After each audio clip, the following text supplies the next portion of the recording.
Humiliation, effusion de sang et souffrance, le peuple palestinien n'en a pas fini avec les violences de l'entité sioniste qui poursuit sa guerre psychologique sur les Palestiniens. Après qu'elle assistait impuissante à la démolition de leurs maisons sous les coups des bulldozers de l'armée sioniste, plusieurs familles se voient obligées de démolir leurs maisons de leurs propres mains.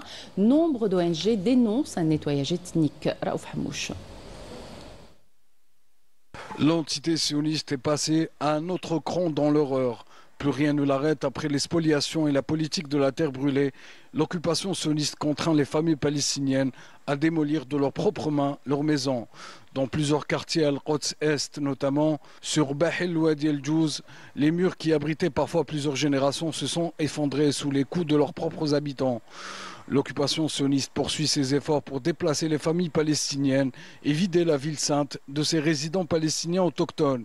Cette politique cruelle a laissé plusieurs familles sans toit avec un préjudice psychologique insurmontable. Dans le même temps, les colons sionistes s'approprient les terres palestiniennes et construisent leurs maisons. En outre, l'entité sioniste qui détruit tout sur son passage cible sciemment le système de santé. Après avoir mis hors service l'ensemble des hôpitaux du Nord, l'armée sioniste a bombardé le principal dépôt de médicaments encore fonctionnel dans la ville de Khan Younes au sud de l'enclave. Ce nouveau bombardement menace davantage la vie des patients et des blessés et compromet la capacité des hôpitaux à assurer les soins d'urgence. Le tout dans un blocus strict qui empêche l'entrée des médicaments et du matériel médical de première nécessité. L'occupant sioniste a ciblé ce qui restait de stocks médicaux dans la bande, le dernier entrepôt encore accessible contenant des médicaments essentiels. Avec cette frappe, il représentait à lui seul près de 60% des réserves médicales restantes dans l'ensemble du territoire.